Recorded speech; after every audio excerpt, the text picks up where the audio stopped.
Welcome, welcome everybody. Good morning. My name is Marty Mascari. I'm with the North Central Texas Area Agency on Aging. Thanks for joining us this morning. We're blessed to have three different speakers today. Two of them were from Haiman+Hogue, and DeLila is here from.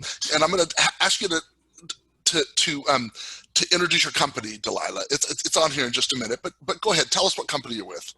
Okay, my company actually is eSenior Services, but I work under AIM Aging Issues Mediation because I'm an elder mediator, and LTC Ethics Consultants because I'm a bioethicist who works with aging issues. So that's kind of what I do. Nice. We are blessed to have all of you. Thank you so much for joining us, or for being here, and thank you all for joining us. But I'm going to start next with Sheila, if you don't mind, and have you talk about the CEUs, if you would. Well, certainly.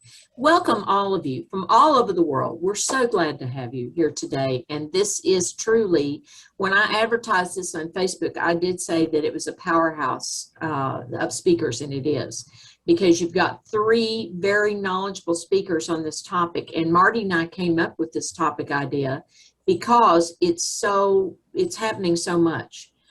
So we thought to give you some education would be the best thing we could do. So our CEUs are strictly to educate. They're not to advocate for us as a law firm or for DeLila as a mediator. They're strictly to educate you. And here's how we work this. If you could please save your questions to the end, we have plenty of time allotted for questions and answers. You can put them in the chat or in the little Q&A box, and we will get to those at the end.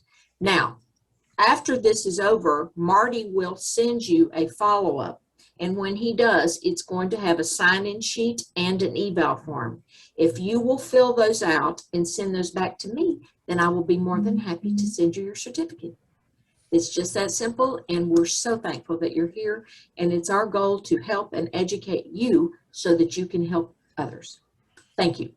Thank you. And I want to give a shout out to y'all, Haiman+Hogue, for they are the providers of the CEUs, which allows us to not only provide the CEUs for the social workers and the LPCs, but also for the nurses and the assisted living facility managers. Is that right? You got the nurses and the assisted living facility managers, isn't that correct?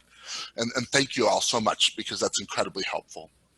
So we're going to go ahead and get started. You know, I think Fred and Jeff are going to go first, but we'll go ahead and turn it over to you and let you all get started. Well, thank you, everybody. Appreciate you guys being here.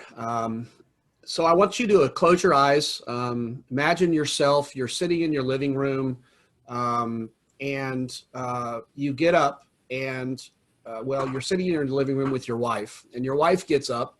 You're sitting enjoying a glass of wine. You guys have been married 50 years. And she gets up to go to the bathroom, and she stumbles and she falls, and she hits her head on the entertainment center, and she snaps C1 and C2 vertebrae in her neck. She's unresponsive. The adult daughter that's living with them at the time finds her in the floor, comes to take care of her, gives her CPR. Of course, the paramedics come. They revive her. They take her to the hospital. And she spends the next 96 hours on a ventilator and life support systems, because the doctors are telling the family that there is a window of time where if she makes some progress, it's a good thing. But if she doesn't, she's not going to progress any further, and she's going to be basically a vegetable for the rest of her life. You are the husband. You've been married a long time. You know what she wants. She has expressed that to you on many occasions, and she's also told most of her children. She's got 3 children. You have 3 children together, the oldest daughter, a middle son, and a younger son. At the hospital, the doctor comes to you and says, it's been almost 96 hours. There's been no progress. This is as good as it's going to get for her. And you are faced with making the excruciating decision, what do we do? The husband makes the decision, I know what she wants, and it's not this. The adult daughter understands and agrees with that. The young son does as well. But the middle son, who's really mama's boy, doesn't. He's having a hard time with it and is really fighting the decision to pull the plug and let mom pass let nature take its course. And thankfully, over time, he's able to come to grips with that. And in the case he didn't, there are documents in place that will help answer that question as to what mom wants. But imagine if that wasn't the case. And imagine if that son just couldn't give up his mom and there weren't documents that expressed mom's wishes in advance. Imagine the fight you would have on your hands. Think of Miss Quinlan in Florida back in the day when that was a huge issue. These are the kinds of things that we're going to be talking about today.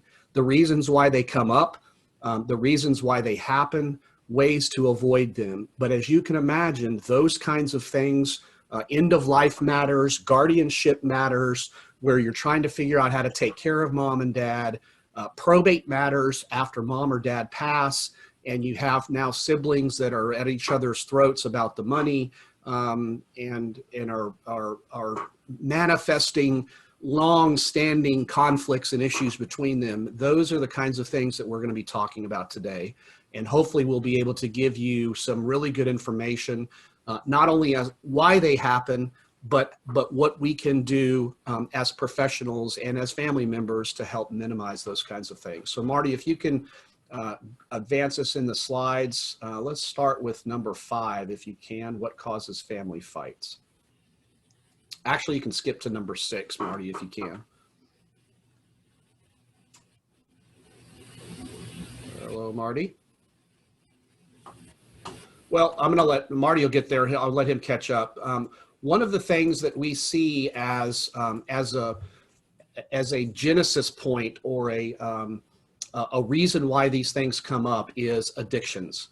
I'm showing that I'm on the slides, so I'm on the addiction slide. You're not seeing that, is my understanding. Okay, I'm going to stop sharing and reshare. I'm sorry. Okay, and that's okay. I'm going to keep going. So one of the things that comes up that can cause these kinds of situations to bubble up are addictions, substance addictions, chemical addictions, sometimes behavioral addictions. Thank you, Marty.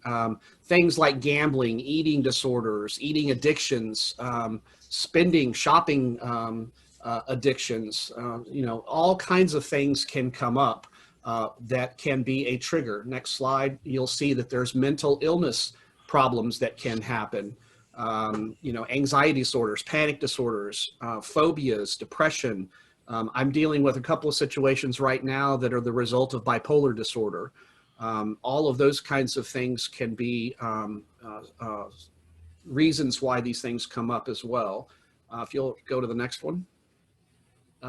Just it's a couple more slides worth of the kinds of mental illnesses that come up. You can have psychotic disorders that come up where you've got people having hallucinations and delusions, and that causes them to obviously make less than stellar decisions. Next slide, Marty.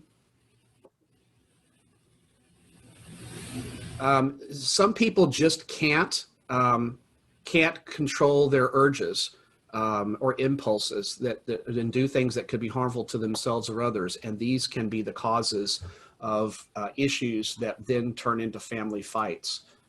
Next slide. A lot of us have probably dealt with personality disorders, things like obsessive compulsive disorder or schizophrenia or paranoia. Those types of things can also be commonly the cause of family fights. Next slide. Of course, we deal with PTSD as well. I do Medicaid VA planning, and particularly in VA planning, PTSD is a very real issue, and that can cause some very real problems for folks that are otherwise normal but have PTSD. It can cause huge problems and huge fights. Adjustment disorders are also one. Skip to the next one, Marty. Dissociative disorders. So these are less common, obviously, but if you've got folks that have multiple personality disorders, or if they have hypochondriac type behavior where they are believing that things are happening where perhaps they really aren't. Next slide. Sexual and gender disorders, disorders that that affect our sexuality and the things that go along with that. Next slide.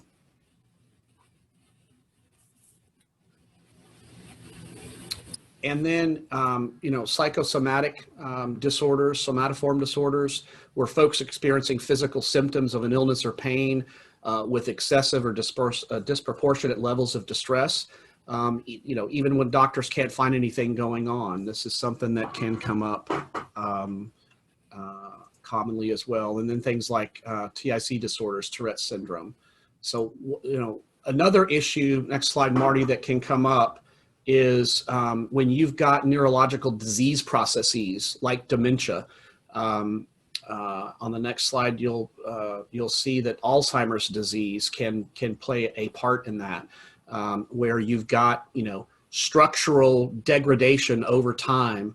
And there's, I watched a presentation yesterday on doing estate planning for folks with diminished capacity.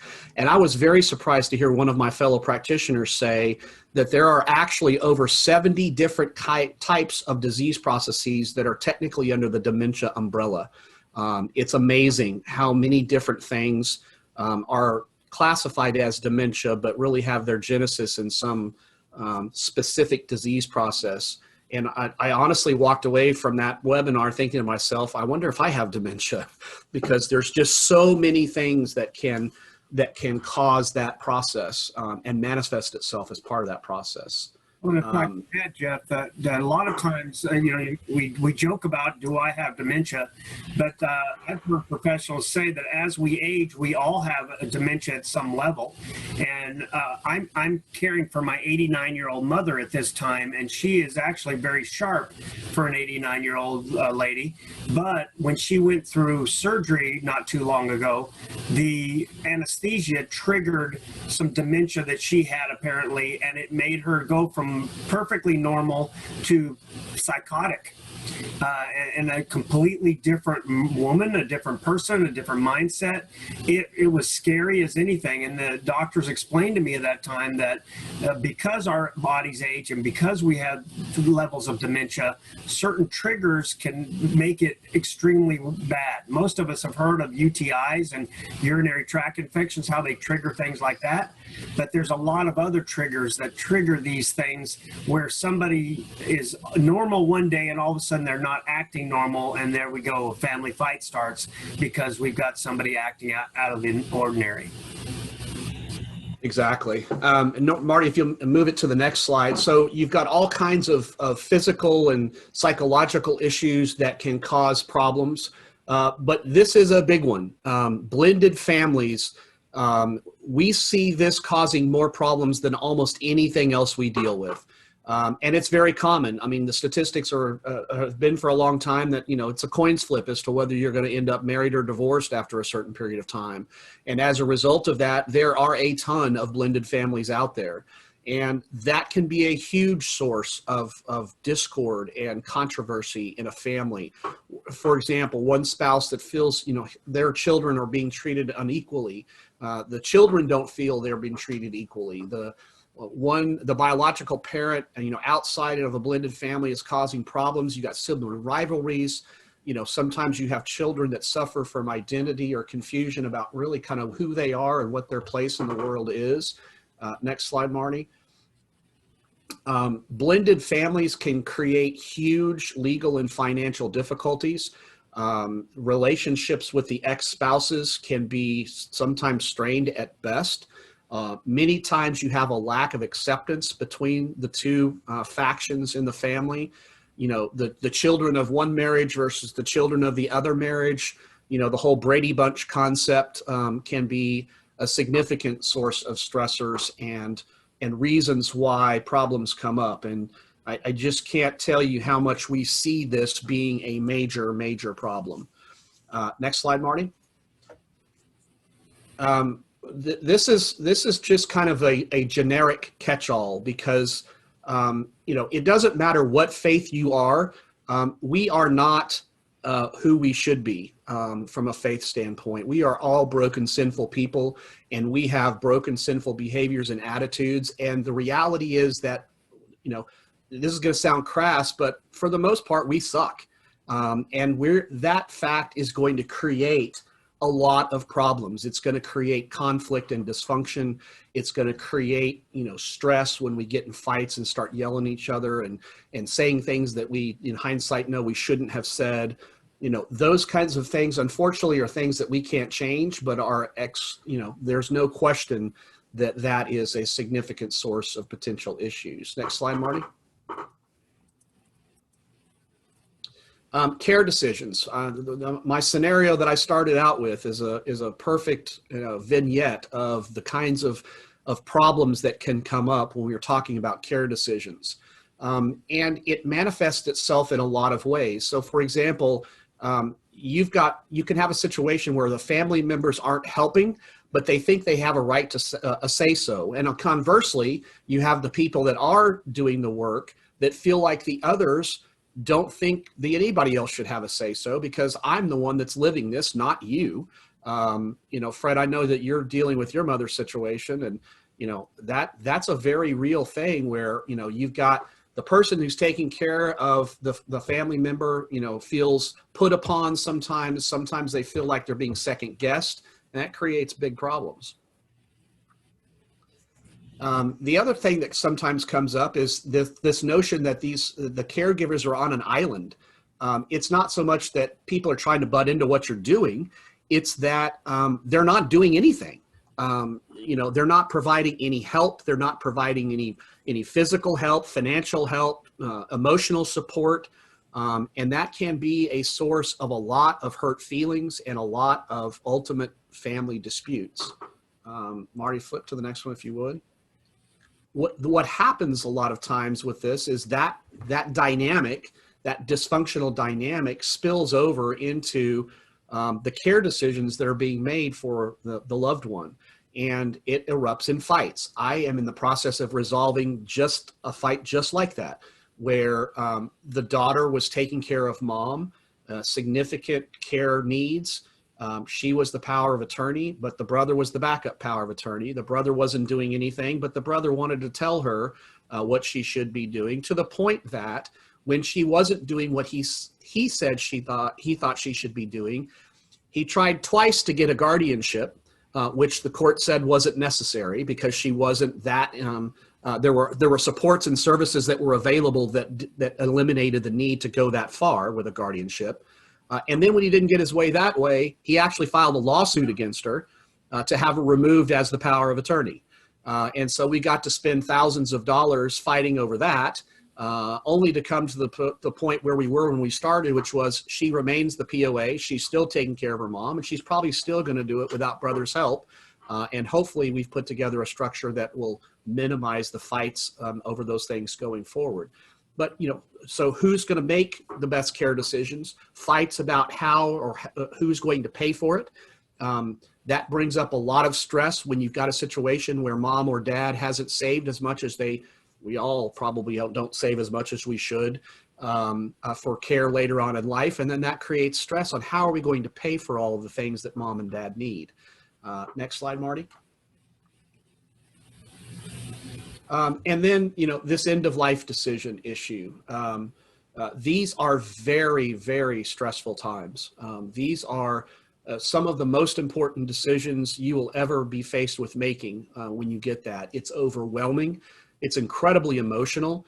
And, as I mentioned before, it raises, it's a lot of times, unfortunately, bad things bring out the worst in people. And it highlights years of unresolved issues or sibling rivalries or guilt or the inability to make a decision that is going to result in you not being able to spend time with that loved one anymore. Incredibly difficult decisions that are complicated by issues that are perhaps decades in the making. Next slide, Marty. This is the big one. So you can imagine that all of this emotion that's going on, when you put that together with money issues, it's like throwing gasoline on a fire. Greed, unfortunately, going back to this fallen sinful nature notion, greed brings out the worst in us, at least a lot of us. Hopefully, We don't, but many times we do. And this is another big one that we see. A lot of times we see this in the probate context where, mom and dad are now gone and it turns into a knockdown drag out amongst the siblings about who's going to get the money. I'm dealing with a situation right now. In fact, mom and dad have passed. Dad was the second to die. There's significant ranch land involved and 3 kids. Dad picked one of the daughters to be the executor of the will. Comes time to probate the will. She does that. And now her brother says that she's unsuitable and is not fit to serve as the executor. So now we're dealing with that family fight. But it's all because of money. He wants to be in control of it. He wants to be the one that's handling the divvying up of the money.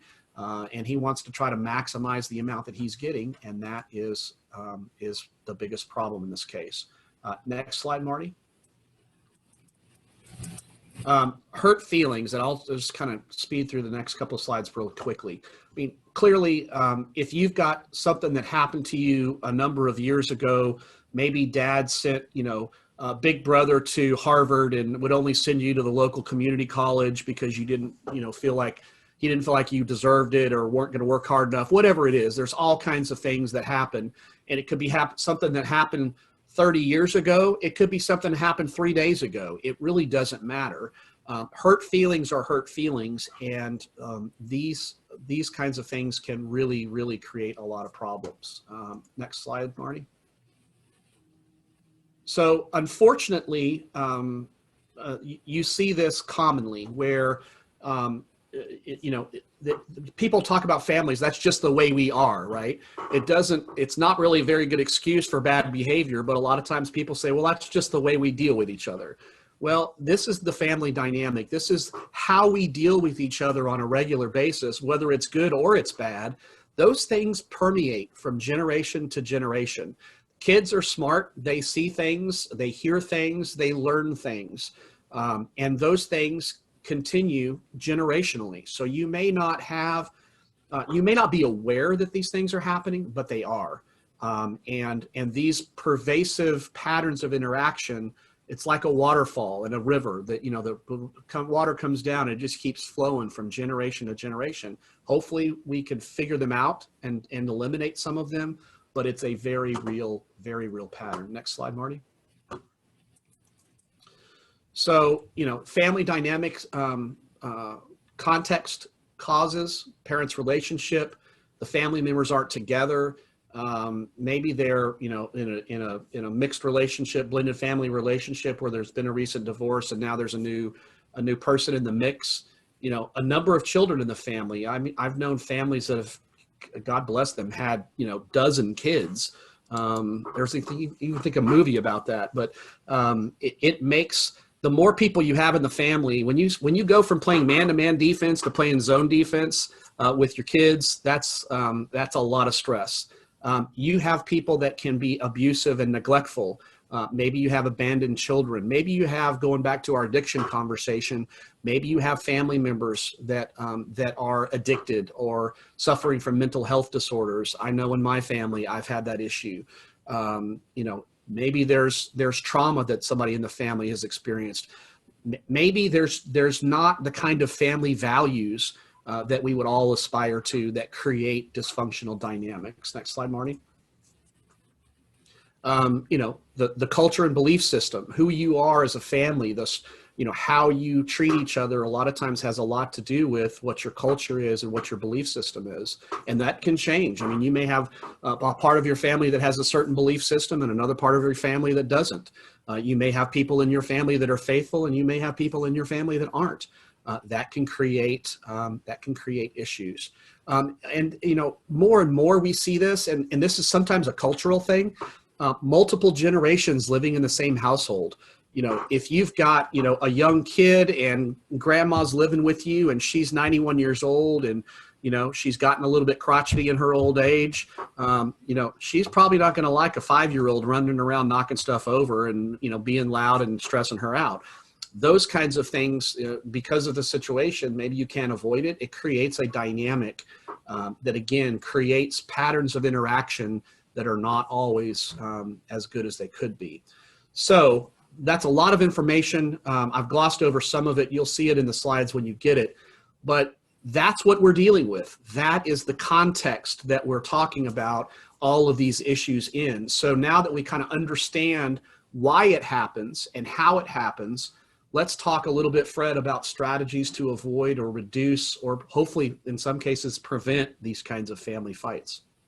Thank you, Jeff. I appreciate it. I was in the middle of trying to answer Marissa's question about her siblings getting mom to get a new will. So if you could take a look at that, Jeff, and see if you can answer that while I continue, that would be great.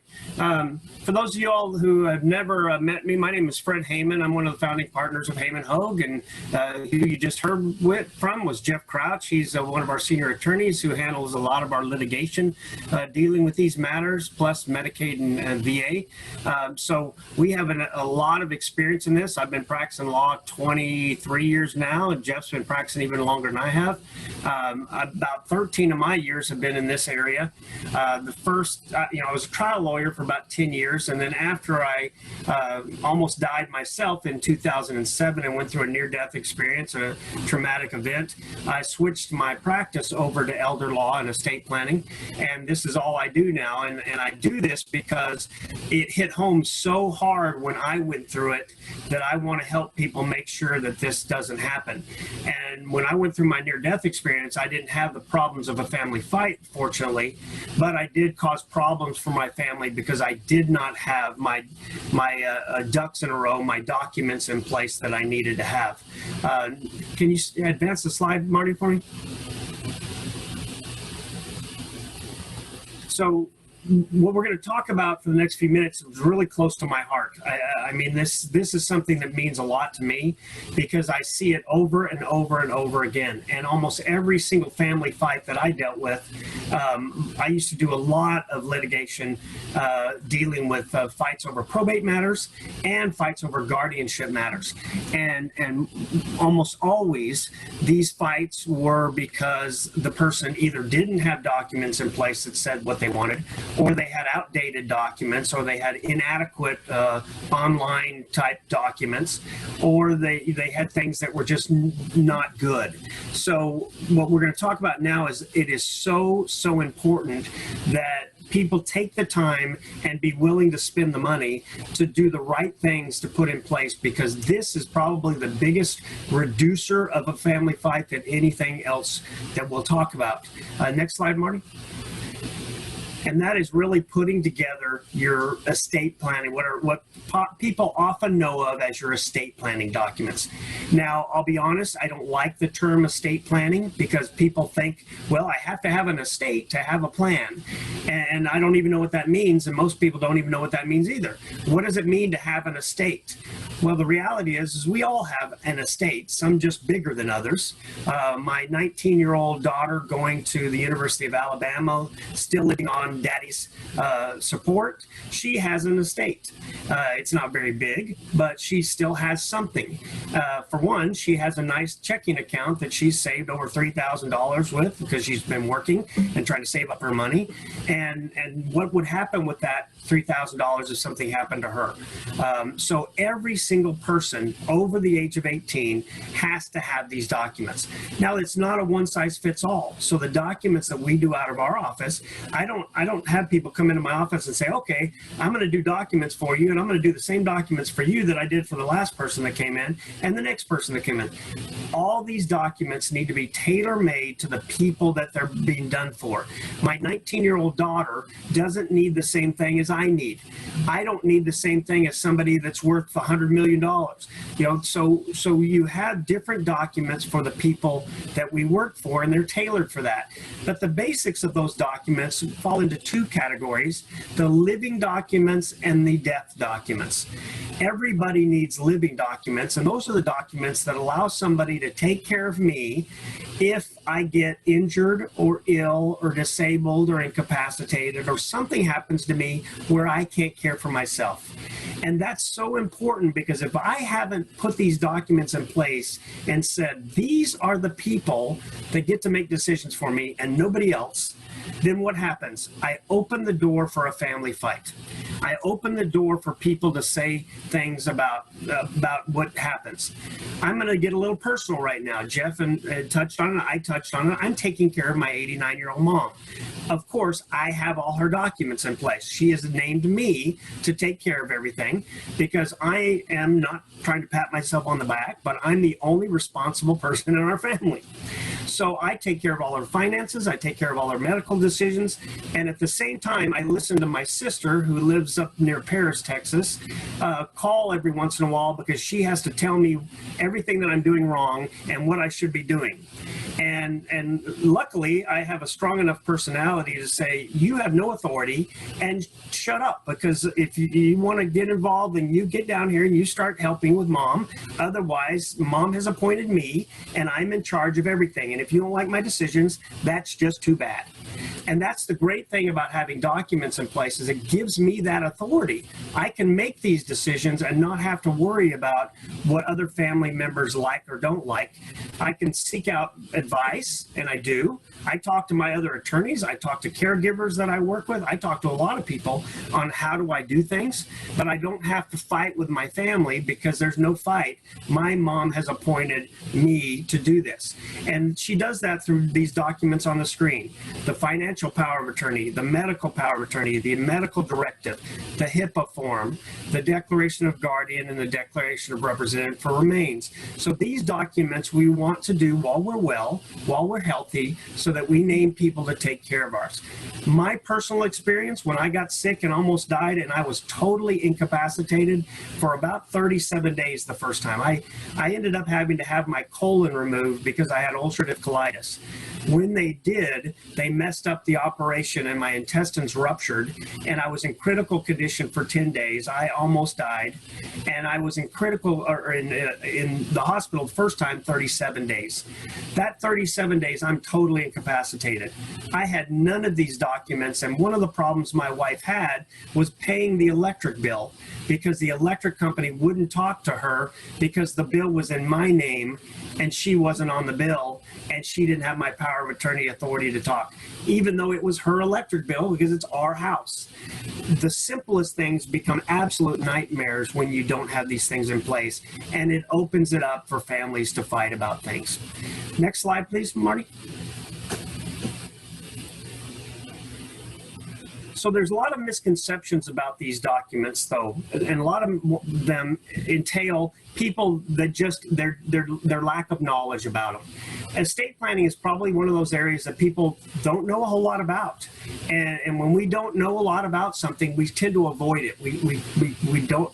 Well, I don't even want to dive in. It always reminds me of that time where you walk into your child's bedroom and it is such a disaster area. There are clothes everywhere. There's things piled that you look at the room and you're like, I don't even want to deal with it. And you walk right back out instead of tackling the problem.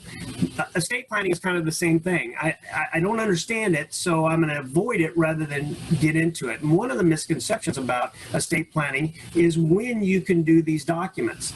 And I get this call all the time. Mom just got put into a memory care unit. We need to do a power of attorney for mom so we can pay mom's bills. And I have to tell the people, no, mom has to have competence to sign these documents. And if she's already in memory care, most likely her mind is gone to the point where she can't legally execute these documents. So you've now gone from a $250 document to a $10,000 to $15,000 guardianship process that we might have to go through. And if we have to go through that, guess what? If mom has money, families are going to fight over it. I want to care for mom if mom has money, but I don't really care to care for mom if she doesn't. That's what I see all the time. So you have to do these documents when you don't need them.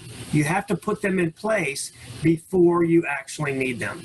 The second misconception I get all the time is one size fits all. I can get on the internet, I can pay a couple $100 and I can get some documents that I need. Yes, you can do that, but you're rolling the dice. Because when you buy things over the internet, there are no protections for you. You're buying a product and nothing more. If it's not a legal document, there's nobody you can go after. So do not think that you can just do a document as a document as a document. Like I said, we tailor make our documents to every client that we deal with. And if you have a document, but it doesn't have everything in it that it needs, it's as if you don't have a document at all. So you want to make sure the documents are custom made the way you need them. And then the last thing I always get is that, are these documents good after death? I have Dad's power of attorney. I've had it for a long time. Dad passed away. Now I need to pay Dad's bills. I'm going to use Dad's power of attorney to get into his bank account. No. They're living documents because they live with you and they die with you. A power of attorney, a medical power of attorney, all those documents are not good after death. They die when the person dies. You need death documents after that. Next slide, please, Marty.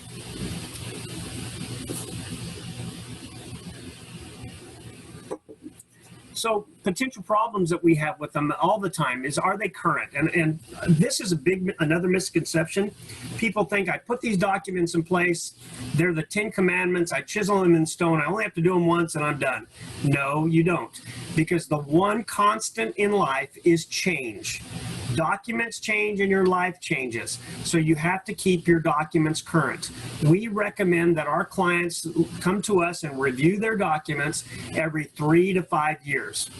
On average, our law firm makes about 20 to 30 changes to our documents every single year. So after 5 years, you're looking at 80 to 100 changes that have been made to these documents. You have to keep them current. Also, some people, some financial institutions will not take them if they're older than 5 years. I've had that happen with my clients. So you have to make sure that you keep them current every 3 to 5 years. Do they lack important authority? I get that all the time. I'm trying to sell Mom's house because Mom is in a nursing home and I need to pay for Mom's care, and they're telling me my power of attorney doesn't give me authority to sell Mom's house. You have to make sure the documents give all the authority that you need when that time comes. You have to have details appropriate to the situation, kind of goes hand in hand with authority. It has to say you can sell real estate. I've gotten things all the time that says, well, it says I can deal with Mom's bank accounts and her financial. Well, it doesn't say you can buy and sell real estate. So you need to make sure they say what you need them to say. They need to meet the requirements of the state that you live in. A lot of people don't understand that, especially in the DFW area. We have so many people moving here from all over the United States and all over the world that they don't realize they need to have Texas documents. My uncle lived in Wisconsin. He passed away about 3 years ago from cancer.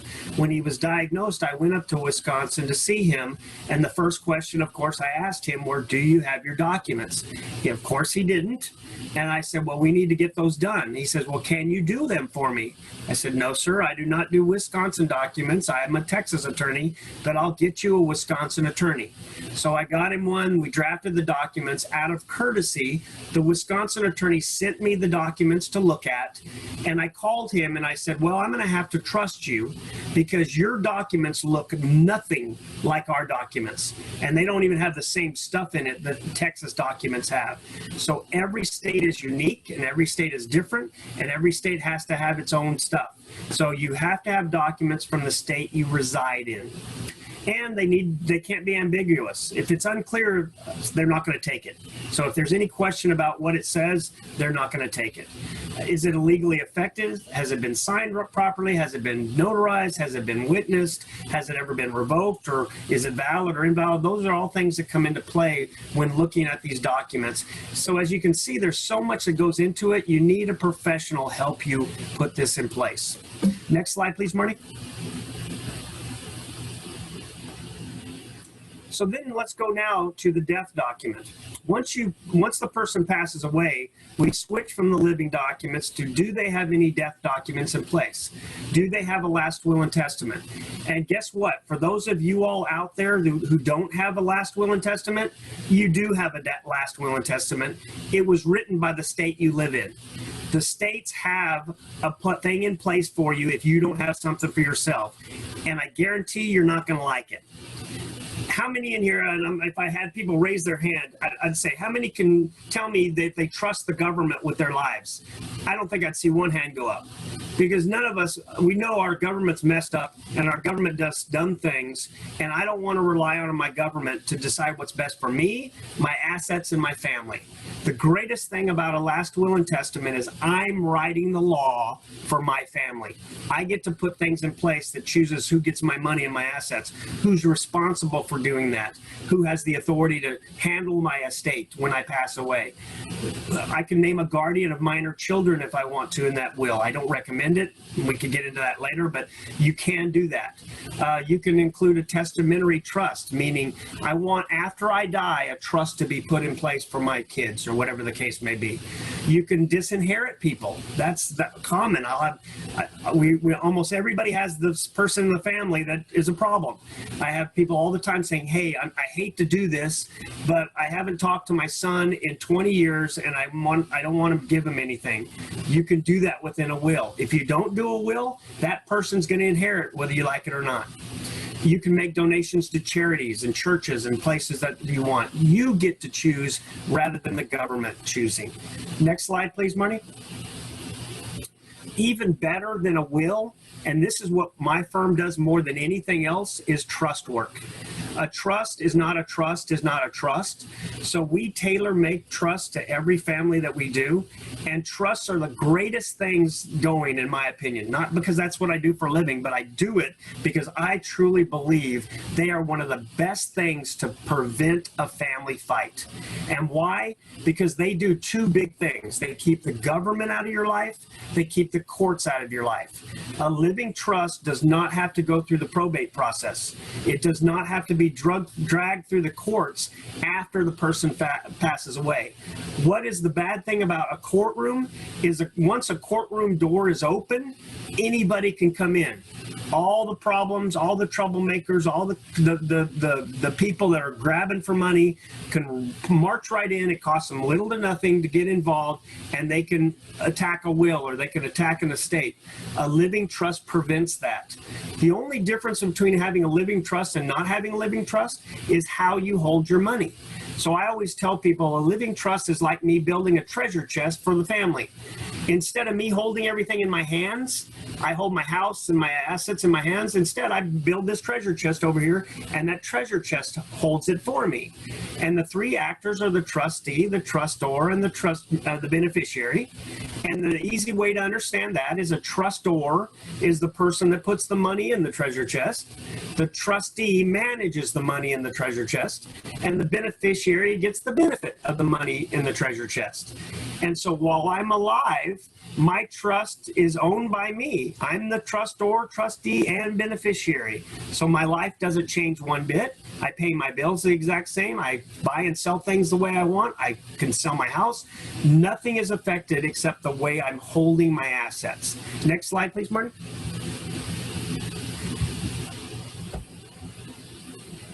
So the benefits of a family or living trust is it gives you privacy. Like I said, it takes the government and the courts out of your life. I get people all the time that set up trusts and say, well, who do I have to give a copy to? I said, nobody. You don't have to give a copy to anybody that you don't want to. I always recommend that you tell the people that you named that you have a trust and where to find it when they need it. But you don't have to provide copies to people, especially people in the family that are going to cause problems. You decide who gets what, when, and how. You can distribute things at the death of the first spouse, at the death of the second spouse. You can distribute things after I die, what we often call dictating from the grave. You get to make all these decisions. You decide who manages it. Who do I trust to manage my money after I'm gone? And I'm only going to appoint people I trust. Who can I trust to manage my estate if I become incapacitated, so I can avoid guardianship, because I don't want to have to, my family to have to go through that court process and spend $10,000 to $15,000. Who can I decide manages it when I'm incapacitated and when I pass? So it avoids guardianship, it avoids probate, it allows each spouse to control their half of the estate how they want to, and it's great for blended families. It's actually what I would say an essential for blended families, because it has so much flexibility in it that you can't get anywhere else. Now, the more you put into place, the less the family can fight about. Because why do families fight? Families fight when there's ambiguous. Well, you want to open the door and give me a reason to fight, I'm going to fight. But if you don't give me a reason to fight because it's so detailed in the documents, it prevents family fights dramatically. Next slide, please, Marty. So these are some more advantages of the trust. One of the things I have in my trust is remarriage protection. It says that when I die, I want to make sure my half of the estate is secure for my children, not my replacement. I call it the Anna Nicole Smith protection. I can build in asset protection for my spouse. I can build in asset protection for my children so that the stuff can't be taken from them. There's just so much I can do. I always tell people a trust is like me building you a custom home. We're going to build it the way you want it built. We're going to add the rooms you want to add, and we're going to leave off the rooms you don't, and it's going to be custom exactly for you and your family how you want it done. Next slide, please.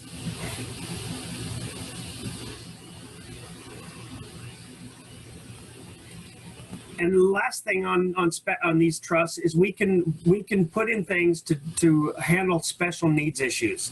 Special needs is a big issue with most families. It's funny, almost every single person I talk to has a special needs person somewhere in their family. I have a nephew who's autistic. Jeff has a brother with Down syndrome. We see this all the time, but yet families forget to plan for that child because that child has different needs than any other child. And one of the things you don't want to do is you don't want to leave an inheritance outright to a special needs child because it can lose them all the benefits that they have. Government, SSI, DI, Medicaid, all these things that can be in jeopardy if they get an inheritance. So a trust allows us to separate that and say it can only be used for their care so that they do not lose government benefits. And Fred, the other, yeah, I was sorry to interrupt. Jeff. The other thing I was going to add to that is it's definitely important from a special needs standpoint, but it's also important to remember that if you leave an inheritance to an underage child, even if they're not a special needs child, that's going to create even more problems. Because children that are under 18 cannot legally inherit property. And so, for example, if you have them as the beneficiary of a life insurance policy or a pay on death account, you're going to have to deal with that in probate court, even if you're trying to avoid it, because that child cannot inherit under 18 years old. So then you have to look at things like setting up a custodial account through the court or putting it in the court's registry or doing something like a management trust or even a guardianship of that child's estate. Because many people don't understand, even if it's your child, you are their guardian for making decisions about their personal issues, where they live, medical treatment, all of those kinds of things.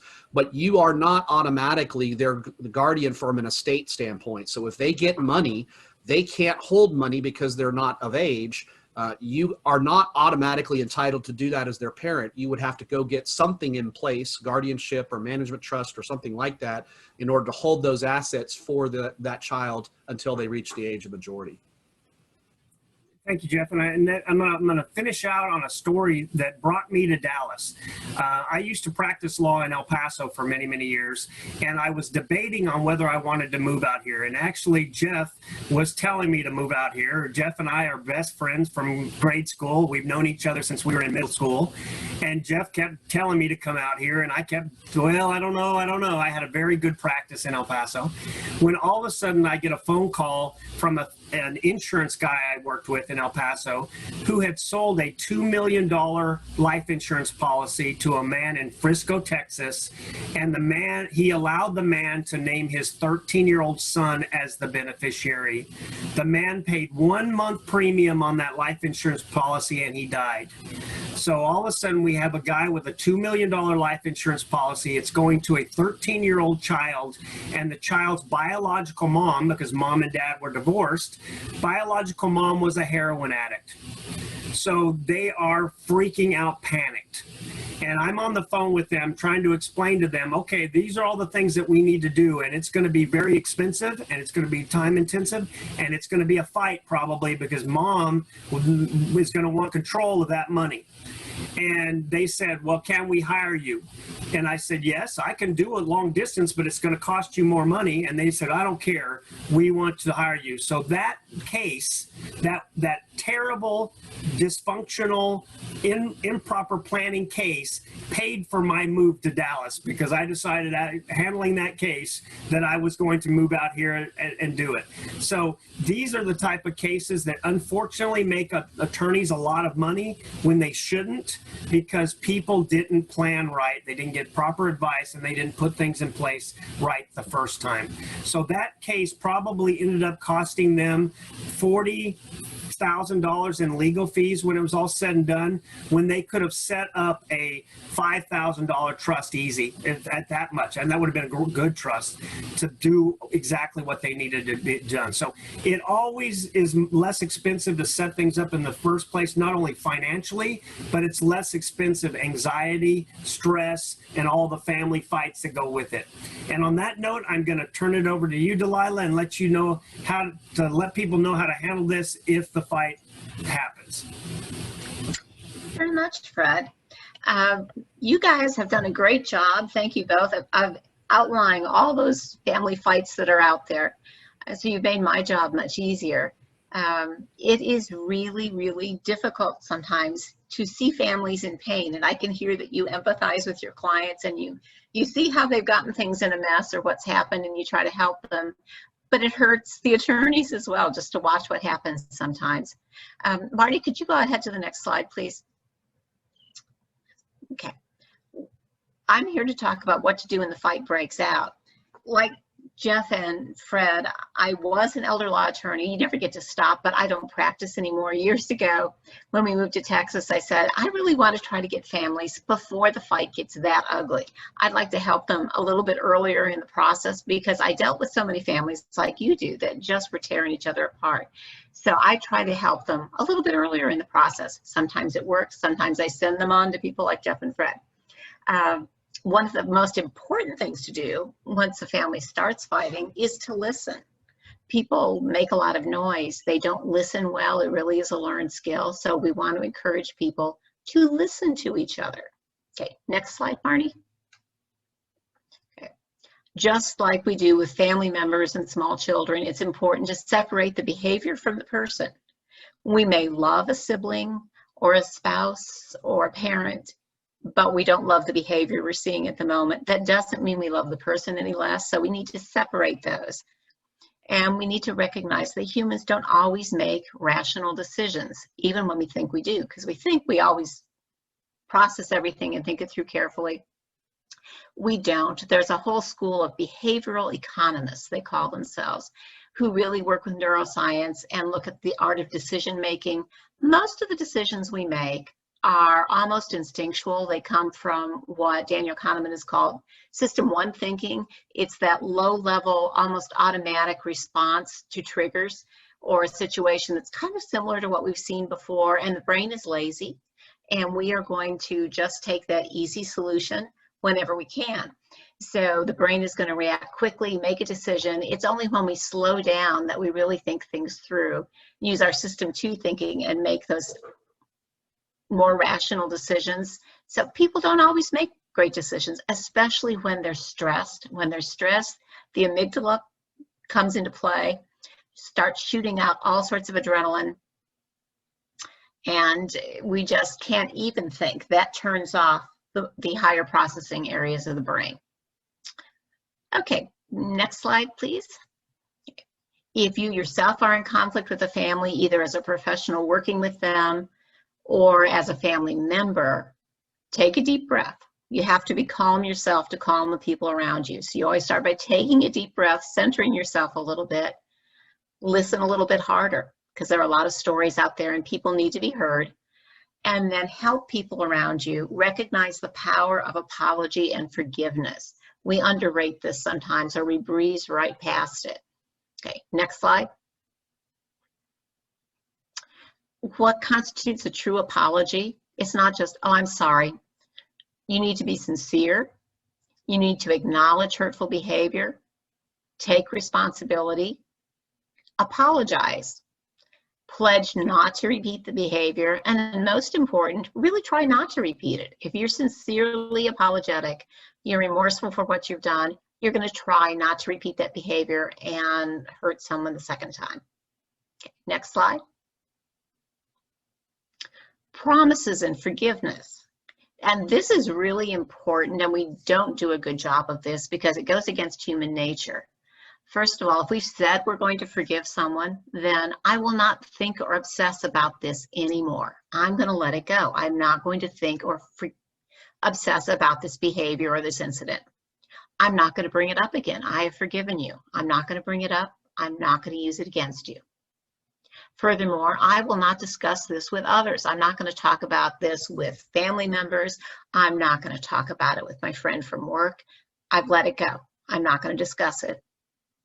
And I won't allow it to stand between us. If you've truly forgiven someone, you have to move past it. It no longer stands between you. It doesn't mean you've forgotten whatever happened. That's next to impossible. And it may always make us just a little bit wary, but we move past it. Okay, next slide, please. When things really are out of control, elder mediation can often help families to facilitate their decision-making and discussions. So that's kind of where I went from practicing law is into elder mediation, because sometimes people really need that outside neutral party to help them talk to each other in a more controlled manner and in a productive manner. Next slide. Okay. Mediation is a process where a neutral party facilitates discussions between parties in conflict, those who are already yelling and screaming at each other. The goal is to help them resolve their differences in a way that's satisfactory to them. And it's to help them resolve their differences. I don't do that for them. Mediators don't do that. We help the parties come up with their own solutions. And that process is confidential. So I can't go in and testify in court. If they don't settle this, nobody can subpoena me and make me come to court. Nobody can subpoena my file. If we couldn't keep this information confidential, people would never tell us the information we need to help them resolve their differences. So mediation is protected by law, and those communications are confidential. Okay, next slide, please. I think one of the things that makes elder mediation different from standard mediation is that we do focus on the needs of the elder at the heart of the controversy. So we have a goal. It's not just any solution works. We focus on the needs of the elder. What else is unique about elder mediation? Our warring parties are family members. So their relationships are really important. They matter. We want to help them learn to communicate more effectively with less negativity. We want to give them a communications process going forward. We want to help resolve the issues that need to be dealt with right now to take care of mom or dad or spouse or sibling. But we also want to sort of smooth their path going forward when we're no longer there to help them. Next slide. Elder mediation is a little bit unusual in the field of mediation because it's not a one session and done sort of thing.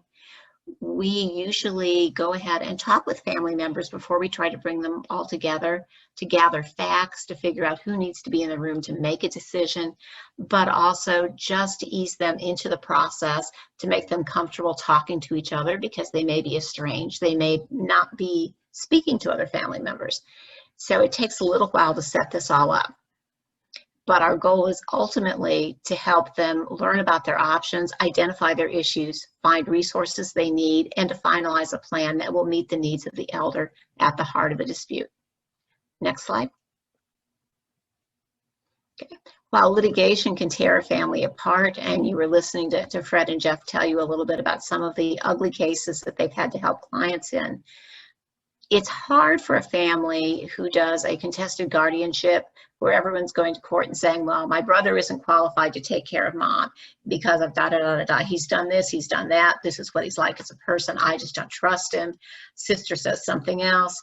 It all gets out of control. That family does not have a great Thanksgiving dinner that year or Christmas dinner or whatever. They have torn the family apart. But mediation works in an opposite way. We try to keep those families together and bring them together rather than let the acrimony tear them apart. Next slide. What do they fight about? All the things that Jeff and Fred have been telling you about. Financial stuff, money, property, appropriate use of property or funds, the division of property, and control. Control is a huge issue in families. Who's going to make all those decisions? How do we decide this? Where should the older adult live? Should they stay in the family home? If so, what kind of supports need to be there? Are they going to live with a child? Do they need to be moved to a care facility? If so, everything involved with that. You know, will the older adult consent to go? Do we have someone with that power of attorney who can make the arrangements? How are we going to pay for that? Have they any financial plans in place? All of those issues. And again, control. Who makes those decisions about what happens to the elder if the elder cannot make the decisions personally? So control over what happens to a loved one is just huge. Next slide. Communication breakdowns. What's going on with dad or his health, his money, the house? Family members often stop speaking to each other because they become so upset and stressed.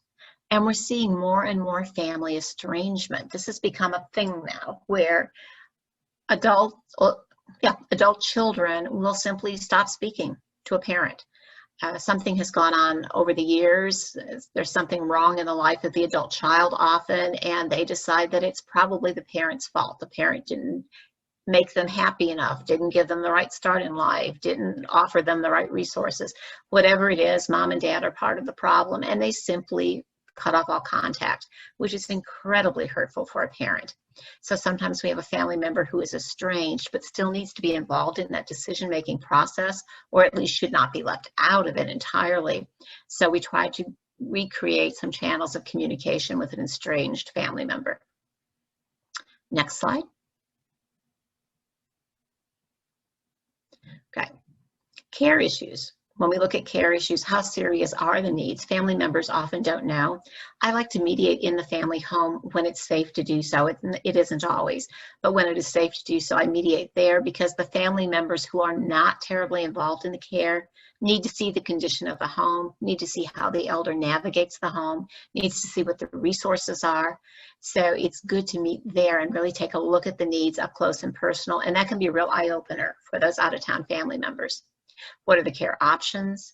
This is where the elder mediator does a lot of education because families don't know. If this is the first time they've run into this situation, it's a whole new ballgame for them. They need some help at even identifying what their issues are. They don't even know sometimes what they're fighting about. They just know that things aren't going well and they're upset.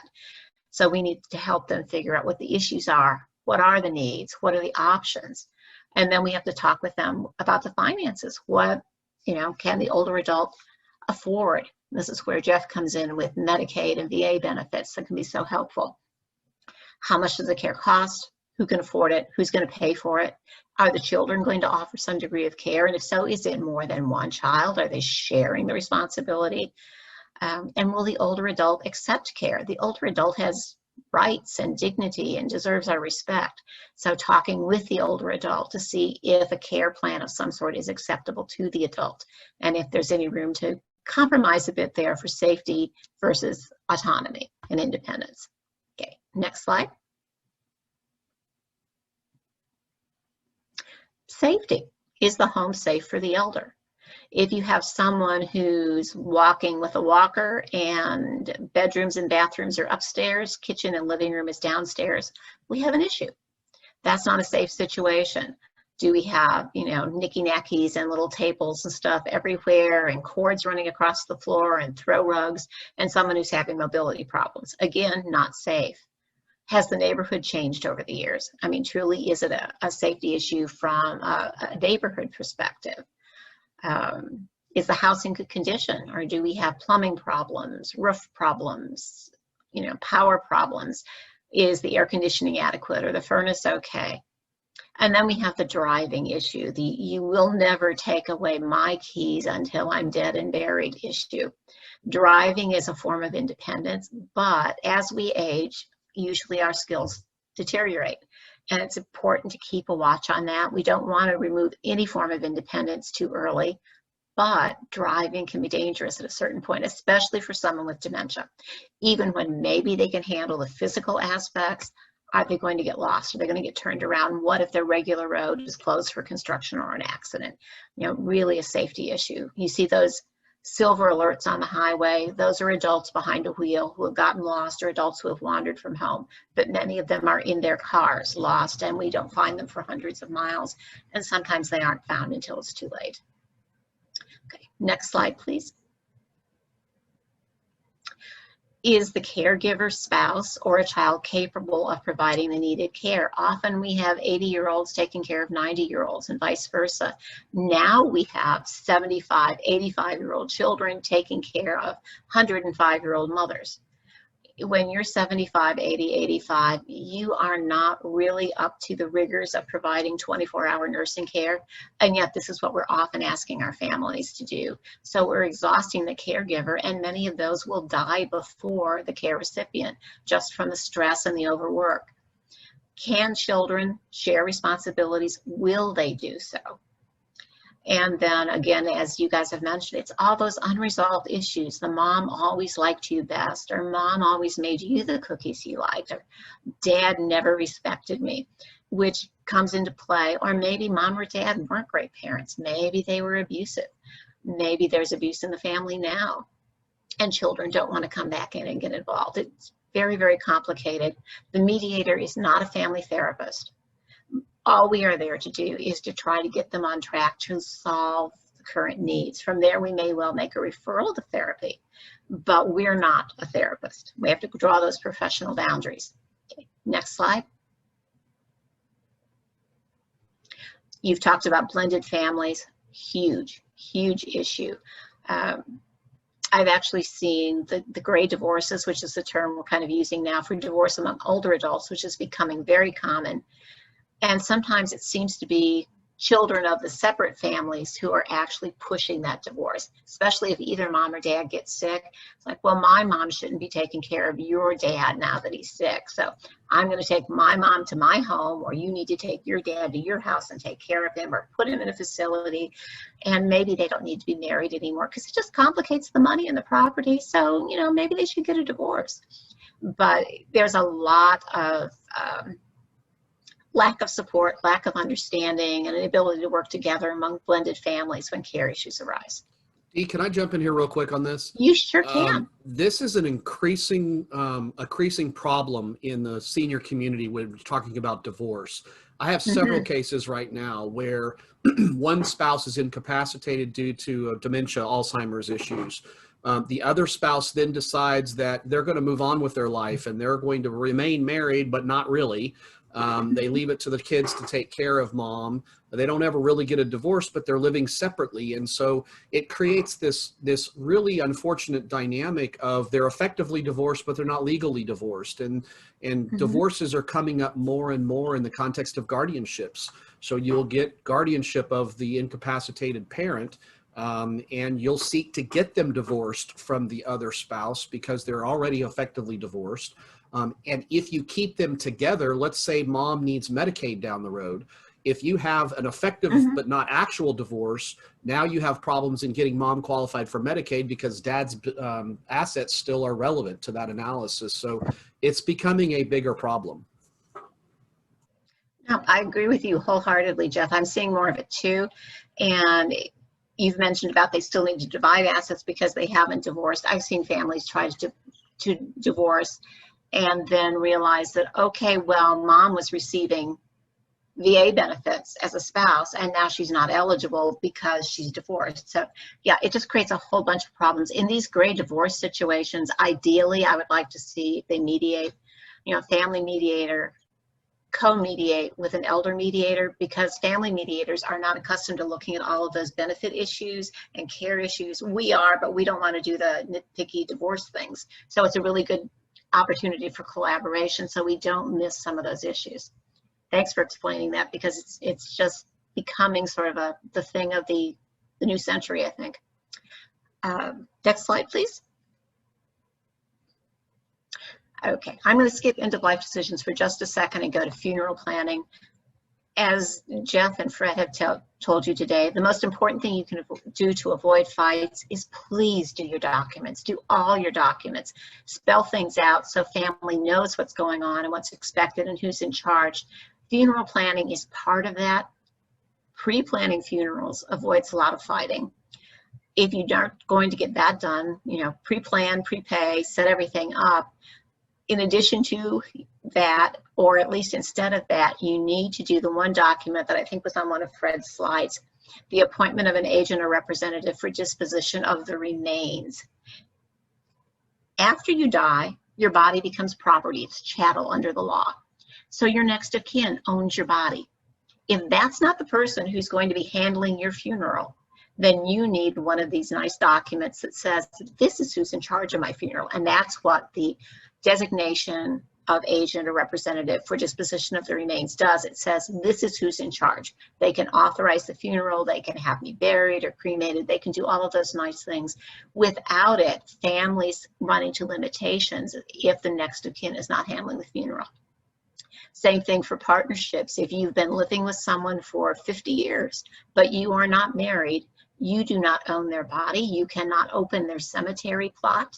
You cannot authorize a cremation. It's the next of kin who gets to do all of those things. So that's an important document, particularly if there are blended families and stepchildren may end up planning the funeral.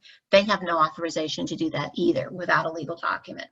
So please get those documents done, or we have fights at the cemetery or funeral home office. Fights over probate of the estate. End of life decisions. We've talked about that a little bit today and the very sad cases that we all see with that. Mediators will go to that topic and try to help families talk it through. Not everyone wants to get involved in the nitty-gritty of that.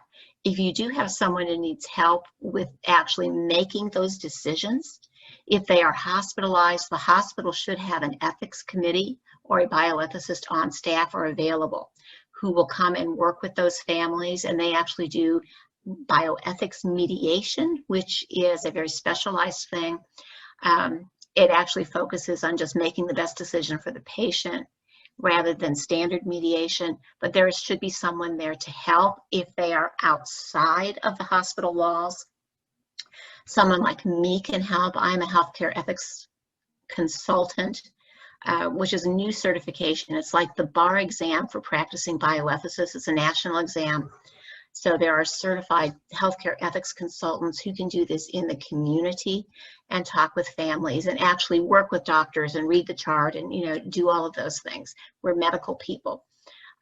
So that's something to look for if you have a family that's just really agonizing over end-of-life decisions or when they're planning advance directives. I do that all the time. I work with families who want to get those end-of-life instructions right, and they may have a serious condition or something they're worried about, and they want to really write detailed language about that, and that's something I do, and they can take it back to their attorney for insertion in their documents.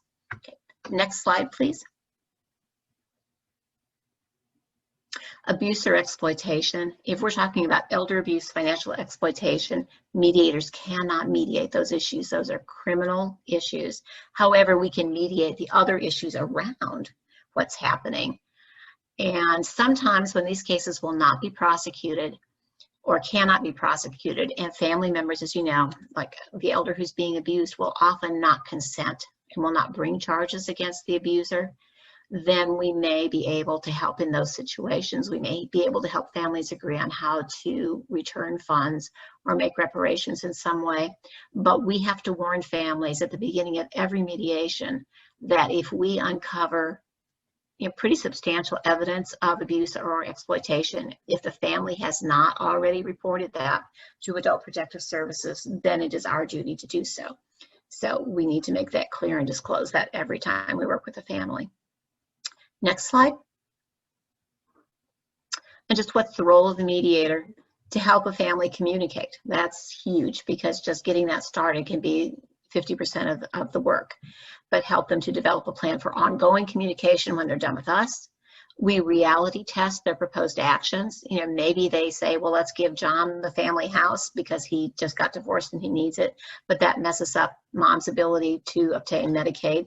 So that's not a good plan. So we're going to send them off to the professionals they need to talk to based on what their plan is, and then help them to actually end up with a written plan on how they're going to move forward and support the elder, a plan that they can all wave at each other and go, no, no, you agreed to do this. So they come to a written agreement. Okay, next slide, please. I think we're just about done here. And the mediator models those positive behaviors that the family may have forgotten, being sensitive to moods and needs, including is someone hungry and their blood sugar is falling. I always take food to mediations because cranky people make poor decisions. But we try to be a calming presence in the room to show them and remind them how to treat everybody with courtesy, respect, and fairness, model patience and grace, and help teach them listening skills and the importance of apologies and forgiveness. So that's what an elder mediator does. Okay, next slide. And there is no license for this. Doesn't require a license for any, most states do not require a license or certification for mediators. However, there are formal training paths to this. In Texas, the Texas Mediation Trainers Roundtable works with the Supreme Court and makes recommendations for mediation training and certification. Elder mediators are the best trained mediators in the state of Texas. They must have passed a basic mediation course, a family mediation course, and an elder mediation course. No one else is required to have that degree of training. And we usually have a background in law, social work, healthcare, or as a family caregiver, and conflict resolution training and skills, and a knowledge of aging issues, because we do a lot of education and just picking out issues and a huge referral network. So I think I can leave it at that. If you want to skip ahead to the end, Marty, so we have contact information up, that's fine. Thank you. Okay, I think we're open to questions. I'm sorry, I was trying to get my off mute. Thank you so much. Very, very impressive, all of you. Great information. So we are open for questions. I know Jeff and Sheila on the screen, but Fred has have been answering some questions for you along the way. Is there any other questions that we need to address? I know DeLila just answered the one about the requirements for a mediator. Someone else asked, I think, DeLila, if there was a list of mediators in the Dallas or Fort Worth area, if you knew of a resource for that. There isn't a list that I know of. However, if you're looking for someone in the area, if you want to send me an email or give me a call, I'll be happy to try to point you to someone. And I can actually do that across the country. I'm the co-chair of a international elder mediation group for US and Canada. And so I maintain our email list. So if you tell me what area you're looking in, I may be able to help you find somebody. Well, we've got people on from the UK and Ireland, so they'll be reaching out to you, I'm sure. That's great. Okay. That's very, very good. That's very, very good. Anything else? I don't know. I know Fred and you and Jeff have been watching the Q&As. I haven't seen all of that. Is there anything else that we need that you'd like to address live or? I can't think of anything. We've had a lot of questions come in throughout the presentation, and we do this all the time. Get a lot of questions that are very personal in nature.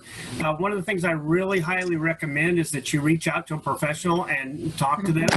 And just visit with them about your personal situation or situations you're involved in. I hesitate to answer some of the questions as a panel or as invitees because it is so personal in nature. So if you do need to speak to anybody, reach out to Marty. He can get you in touch with somebody that can actually help you with your specific situation. You're more than welcome to reach out. I'm going to get ready to change the slides. So I know I've given you the link for these slides, and I will send that out in the follow-up email as well. But you might want to take a screenshot real quick here before I change a slide if you would like to have some of the contact information that's up. And then I'm going to change and talk about what we're going to look for our topic next month, which we talked about a little bit here. today. Well, I'm going to actually ask Sheila to talk one more time about the CEUs. Would you like to do that, Sheila? Go over that one more time for people that may not have been with us right at the beginning.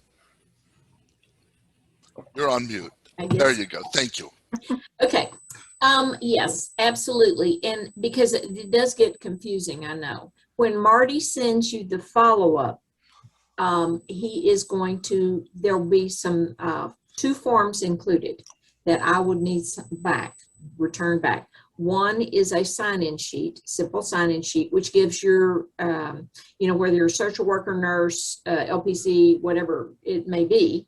And the other one is a simple eval of this webinar or CEU, whatever you want to call it, so that I can return those to our guarantor. And so we have to have those on file. So if you will do that, then it's very simple, and then I will immediately send you your certificate.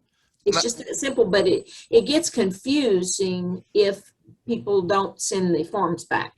So yeah, we've got to. I mean, you can't send out CEU certificates. In fact, by you sending the form back, that's what's going to trigger you getting the certificates. So there's no way we know you're wanting CEUs if you don't send those forms back. The other thing, I think they can either scan those in or they can take a picture of them with their camera and send them. Is that right? Very good. For those of you that may be working from home and don't have the scanning capability. Okay, the next thing we want to cover is next month, same day, same time. We're going to cover, and we talked about it a little bit today, we're going to cover blended families, a Brady Bunch nightmare, and how that relates to all of this. And so we'll be covering that on the 22nd of July.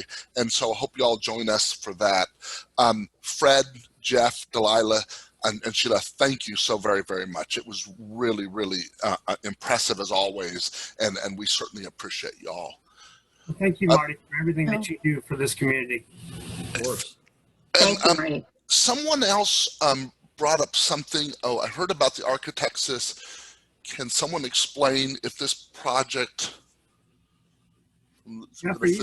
Yeah, I was actually in the midst of typing the response. I'll go ahead and just address this live. Architects is a particular type of what we call a pooled trust. So there are options out there. So for example, let's say you're over 65 and you get an inheritance and you need to do something with it to help protect your government benefits. There are only limited options available to you when you're over 65, and one of them is to be a part of what we call a pooled trust.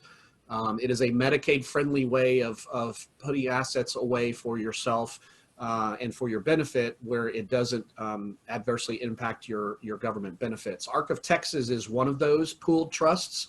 There are a variety of different ones across the country, but it's basically an organization that acts as a master trustee for a number of different pooled trusts, where you can place benefits when you receive them.